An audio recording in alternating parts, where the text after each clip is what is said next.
Olá, pátria amada Brasil, meu abraço a você, meu amado e minha amada, em nome de Jesus. Deus te abençoe.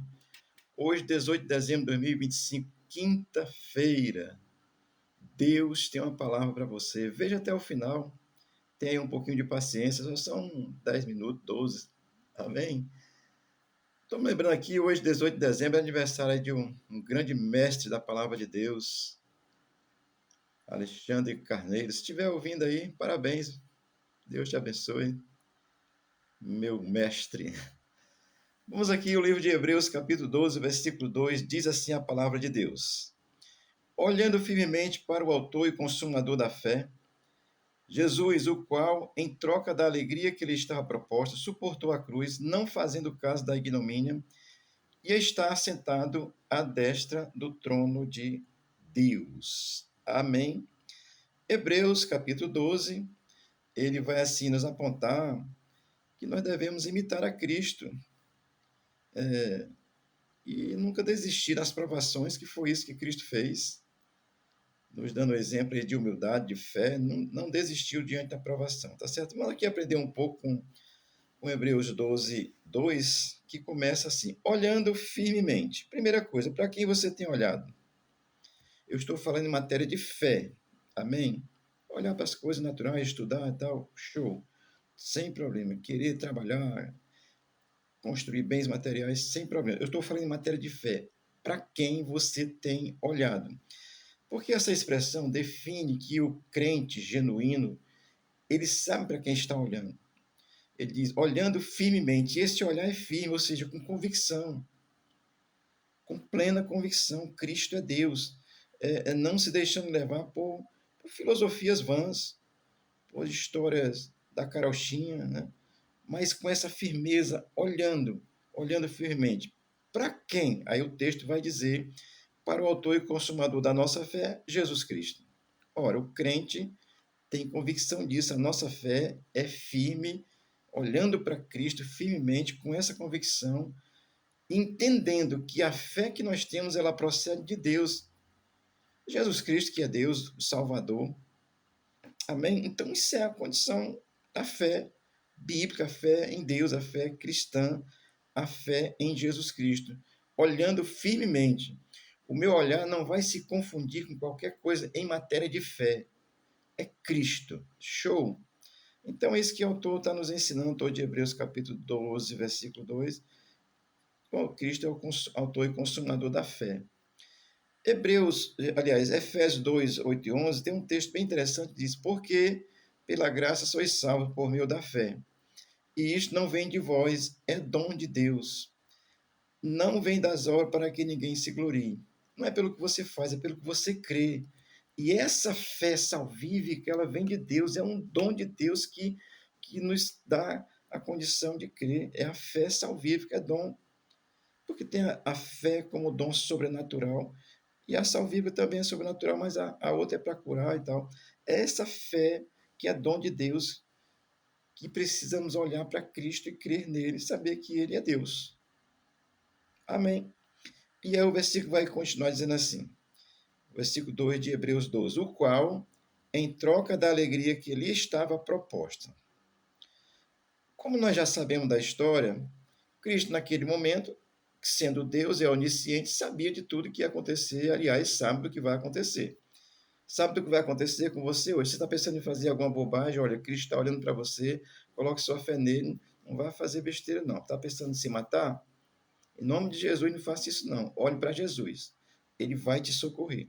Então ele vai dizer, o qual, em troca da alegria que lhe estava proposta.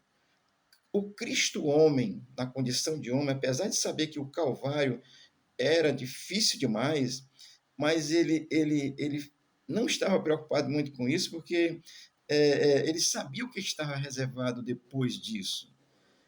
É no Calvário, é na cruz que ele diz, Pai, está consumado. Então, em troca dessa alegria, da consumação da obra que ele veio fazer,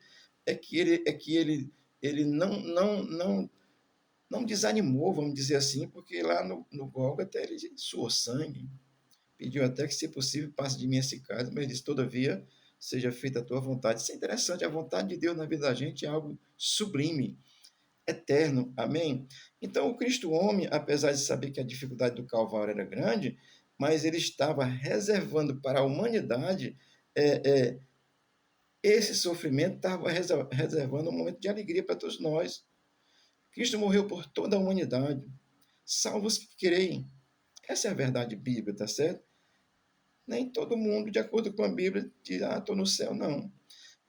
A condição, o passaporte para a eternidade é a fé exclusiva em Cristo. A Bíblia ensina isso de Gênesis a Apocalipse, tá certo? Então, nesse sentido de que, o qual, em troca da alegria que ele estava proposta, aí o texto vai dizer que ele suportou a cruz. Mas antes de falar em suportou a cruz, deixa eu ler aqui Lucas 10, 21. Naquela hora exultou Jesus no Espírito e exclamou: Graças te dou, ó Pai, Senhor do céu e da terra, que ocultaste essas coisas aos sábios e instruídos e as revelou aos pequeninos. Sim, ó Pai, porque assim foi do teu agrado. Tem uma tradução que revelou às criancinhas. Eu gosto mais dos pequeninos, porque pequenos no sentido de ser, não ter uma posição social destacada e tal, ser pequeno no sentido social, contexto social. Então, eu gosto mais dessa tradução mesmo aqui. Amém? Então, esse Cristo que nós falamos, que exultou no espírito de alegria, porque ele sabia, isso aqui é quando questionaram ele a respeito do futuro da eternidade. E aí o versículo 2 vai dizer assim, de Hebreus 12, suportou a cruz, ou seja, por causa disso, ele suportou a cruz. Cristo não precisava morrer. Por que ele morreu? Porque Adão desobedeceu e a obediência entrou em toda a humanidade.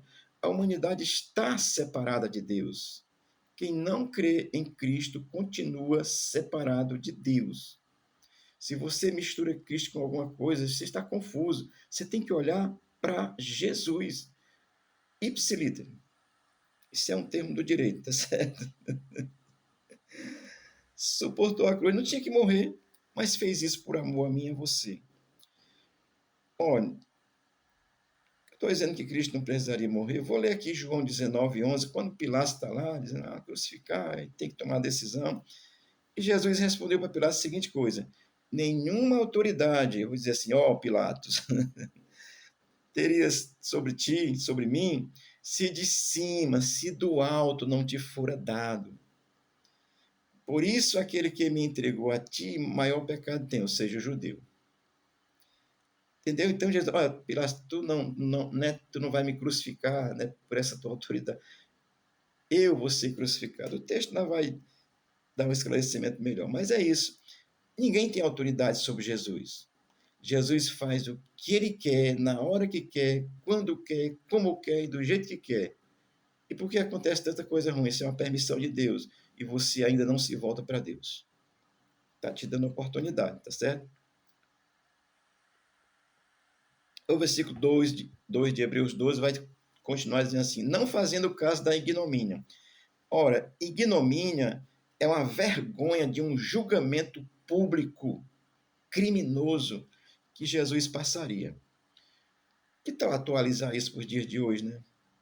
Estamos passando uma grande vergonha.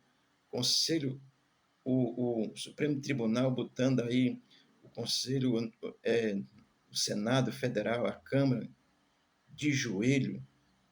Isso é vergonhoso. Julgamentos pérfidos, imorais, mentirosos. Foi o que fizeram com Jesus. Mas olha, Jesus ele suportou a ignomínia. Por quê? Porque ele sabia da vitória futura. Estava vencido, já estava dado, decretado. Deus, quando vai fazendo as coisas, ele já sabe o final. Amém? Ele sabe o dia que eu vou morrer fisicamente. E também sabe que eu estou eternamente com ele, porque eu não abrirei, não abro e não abriria. Fé dessa fé, mão dessa fé em Jesus Cristo. Então, não fazendo caso da ignomínia, Cristo suportou isso. Aquele julgamento desonroso, vergonhoso, que ele passou publicamente, apanhar, carregar a cruz, ser crucificado, essa ignomínia, essa morte, esse vitupério dele ter sido assim envergonhado tremendamente e publicamente, como nós estamos sendo hoje, pessoas presas injustamente e um Congresso aí sendo envergonhado publicamente, e esses homens não reais são covardes. Amém? Então, não digo com todos. Eu creio na vitória porque lá dentro tem homens de Deus e mulheres de Deus também batalhando. E Deus vai dar a vitória. Mas tem os covardes lá. Então, Jesus não teve, ele não fez caso dessa vergonha. Vou passar isso para vocês. Ó. Um rei entrando num jumento, já pensou? Um rei agora chicoteado, apanhando, carregando uma cruz, crucificado, morto. Né? Que vergonha, né? Mas Jesus sabe do resultado final. Glória a Deus e ao Espírito Santo e a Cristo. Aí o versículo 2 vai terminar dizendo assim: e está assentado à destra do trono de Deus. Olha, Cristo suportou tudo isso, meu querido. Foi envergonhado, foi julgado covardemente, porque sabia da ressurreição, sabia que isso tudo seria restituído, sabia que ao terceiro dia ia ressuscitar, e sabia que ia voltar. Ele tinha dito isso para os seus discípulos já, disse antecipado. Jesus não é como esses profetas mentirosos que aí não, porque só fala depois que acontece, ou então depois que vê a coisa bem desenhada e diz, para lá, rapaz. Jesus fala por antecipação, ele ensinou para os discípulos, olha, eu vou morrer e ao terceiro dia eu vou ressuscitar. Então, ele passou por toda essa vergonha e hoje está assentado à destra do trono de Deus. Jesus sabia desse resultado. Porque ele sabia que voltaria ao seu lugar de glória, porque ele é Deus. 100% homem na terra para poder ser crucificado por amor a mim e a você, e você continua ignorando essa fé em Cristo, você está longe de Cristo ainda. Mas ele fez um milagre. Cuidado, o capeta faz milagre. E grande. Mas não dá graça, não dá salvação, não dá eternidade no reino de Deus. Essa é a diferença grandiosa. Amém? Então, Cristo suportou tudo isso, meu querido, porque ele sabia que ia ser consumado, ele ia ressuscitar, ia subir ao céu, ia sentar à direita de Deus e vai voltar. Já falei muitas vezes sobre isso aqui. Deixa eu concluir aqui lendo João 19, 4 e 5, que diz assim: Jesus disse, dizendo ao Pai: eu te glorifiquei na terra, completando a obra que me deste para fazer. Completou quando? Lá na cruz. Pai, chegou a hora, glorifica teu filho, porque como teu filho te glorifiquei. E agora, Pai, glorifica-me junto a ti, com a glória que eu tinha contigo antes da fundação do mundo. Amém? Olha, Jesus está glorificando Deus na cruz, está sendo glorificado na cruz. Por isso é que quando a mãe de Tiago e João queria que um filho sentasse uma direita e à esquerda no trono, ele disse, você não pode suportar a glória que eu suporto. A glória de Cristo é na cruz, meu irmão. Você quer passar pela glória de Cristo? Vá para a cruz. Aí você será glorificado como Cristo. Você tem um direito no lugar no céu. E Jesus foi restaurado, restituído nos céus. Está lá e ele vai vir julgar vivos e mortos. Amém. Já expliquei essa questão do julgamento algumas vezes. Mas esse texto aqui, querido, olha, a vitória tanto sobre o peso, que foi o texto de ontem, como sobre o pecado que tanto nos assedia e a nossa alma gosta tanto de pecar, né? Gosta do que é mal. Ela só é controlada, ela só é assim abafada mesmo pela nossa fé em Jesus Cristo, que é o autor da nossa salvação. E a fé exclusiva, querido. Essa fé emergencial, Jesus socorre. Se você disser, valha-me Deus, ele socorre. Porque a bênção geral de Deus está sobre todas as pessoas. Quem clama por ele socorre. Mas há uma fé e uma bênção exclusiva eterna para aqueles que têm Jesus como Senhor e Salvador. E Jesus, como homem, suportou tudo isso por amor a mim e você. Hoje está no trono de glória. Por que ele sofreu essa ignomínia, essa vergonha toda? Porque sabia de tudo isso, apesar de ser pesado, sofreu por mim, por você, por amor a mim e você. E o que ele espera de mim e você é que você confie nele no sentido de ter uma fé exclusiva nele. Amém? Estamos chegando aí ao final do ano, muitas festividades, né? Não se esqueça de Deus. Lembre-se, Deus te criou. Olha, isso aqui é científico, né? Não faz vergonha falar, não. Bilhões e bilhões e bilhões de espermatozoides são inseridos dentro de uma mulher.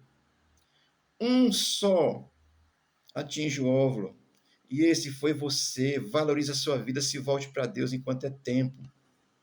Amém? Não fique defendendo esse governo ladrão, criminoso não, corrupto não. Crente não defende marxismo, socialista, comunista não. Deus te abençoe. Eu não posso deixar de desassociar isso, porque Cristo veio para resgatar as pessoas. E se você está iludido por alguma coisa, se volte para Jesus, creia nele, e ele vai te iluminar. Em nome de Jesus, eu te abençoo. Amém.